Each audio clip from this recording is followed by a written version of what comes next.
So, yun na nga guys. Our menu for today is squid. Maliliit na squid guys. Ano bang tawag dyan? So, naglagay lang ako ng mantika. Konting mantika lang.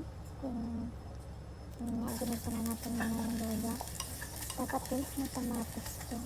Kaso, wala na akong kamatis. Sunod ko na yung bawang. Nekos lang natin yan. Sige pa, haluin mo. Yan. Halo. Sinunod natin yung sibuyas. Hindi ko alam guys kung yun yung proper na pag-isa, pero basta mag-isa ko lang. So yan, and then nilagay natin yung maliliit na siling pula. Yan. Nekos lang natin yan, at habang na ako'y nag-voice over dito ang aking alaga, yung kulit. So yan na. Tapos ilagay na natin itong pusit. Haluin lang natin. Haluin. Guys, hindi ako naglagay ng tubig kasi nagtutubig yung pusit, diba? Kasi pinanood ko muna yan sa YouTube kung paano lutuin.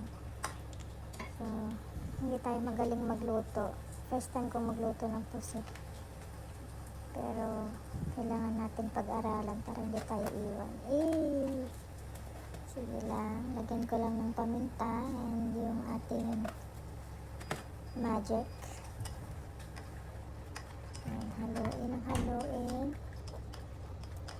Nekos mo lang yan, mare. Yan. Nekos and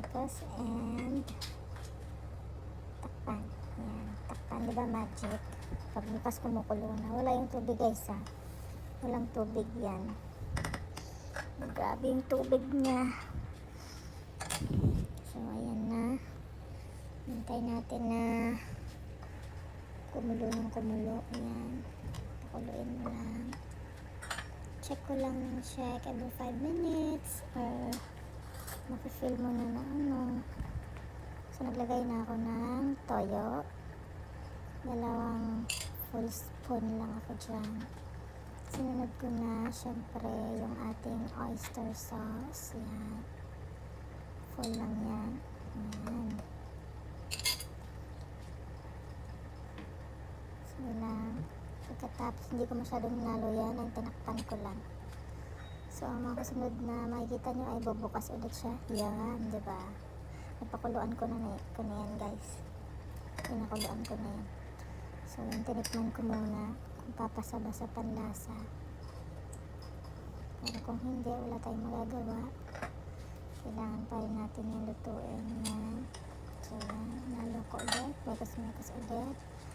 And naglagay na ako ng suka, vinegar, 2 din.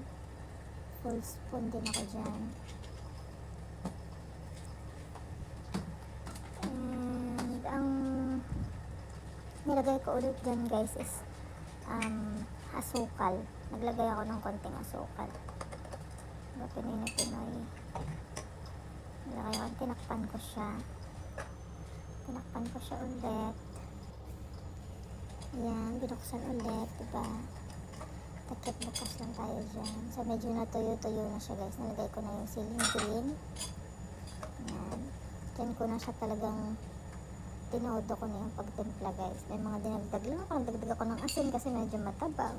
And, konting asukal pa. Yan guys, yan, hinalo ko na hanggang sa talagang medyo tuyo-tuyo siya ng konti kasi yun yung gusto ko talaga na luto yung wala na siyang sabaw. Yan, diba? Wala, mekos mo lang yan. Mekos yan, sige lang. And yan, tinikman natin syempre yan. Masarap na. Wow, sarap, diba? Luto mo, ikaw yung masasarapan. So, yun na guys. Yun na yung niluto ko na puset. Para sa aking mister pag-uwi. Nasabi naman niya na, yan, ang puset ni Inday.